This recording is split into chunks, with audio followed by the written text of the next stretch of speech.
আসসালামু আলাইকুম গাইস, আজকে আমরা রান্না করছি পাস্তা রান্না করব হচ্ছে গরুর মাংস দিয়ে আর ডিম দিয়ে।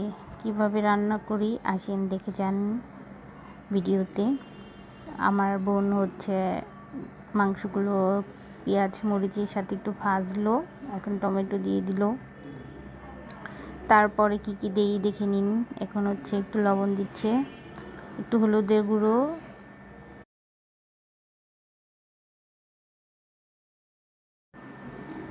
এবার কি কি দেওয়া হয় দেখুন। একটু গুঁড়া মরিচের গুঁড়া দিয়ে দিল।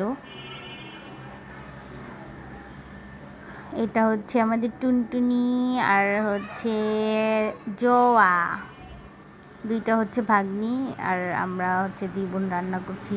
আমার ভাগ্নি ডিম দেখে খেতে যাচ্ছে, ও ভাবছে এটা সিদ্ধ ডিম, ওকে মাঝে মাঝে খাওয়ানো হয় তো ওই জন্য খেতে যাচ্ছে।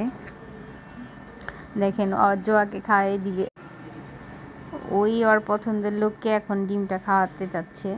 ওই জোয়াকে অনেক পছন্দ করে, জোয়া আর অনেক পছন্দের মানুষ। পাশ থেকে আমার ভাতিজা বলছি ইয়াম্মি, ওই ক্যামেরার সামনে আসবে না, পরে আপনাদের একদিন দেখিয়ে দিব। এখন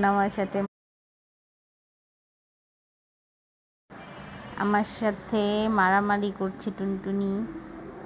দেখুন আপু একটু সস দিচ্ছে, আমরা পাস্তা রান্না দেখছি, এগুলো দেখে রান্না দেখে তো আমাদের এখনই খেতে মন চাচ্ছে যে এত কিছু দিচ্ছে, না জানি কত মজা হবে।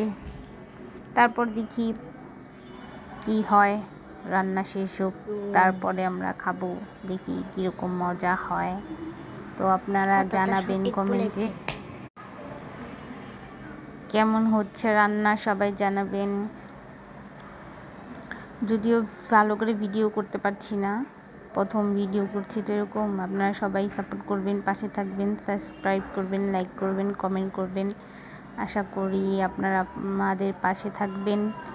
আপনারা পাশে থাকলে অনেক দূর এগিয়ে যেতে পারবো। আমাদের পাস্তা কেমন হচ্ছে জানাবেন, দেখে তো মাশাআল্লাহ অনেক ভালো লাগছে। পাস্তার কালারটা অনেক সুন্দর আসছে। আপু তো পুরো চাইনিজ রেস্টুরেন্টের মতো করে রান্না করছে। আপু অনেক সুন্দর রান্না করতে পারে। এইদিকে আমার দুলাভাই 3টা কাঁঠাল আনছে, আমরা 3টাই ভেঙে দেখলাম কোনটা কীরকম টেস্ট হয়। তো এখন দেখাবো ওরা ভিতরে এসে কী কী করছে। এখানে বসে নানি নাতিন গল্প করছে আর টিভিতে নাটক দেখছে।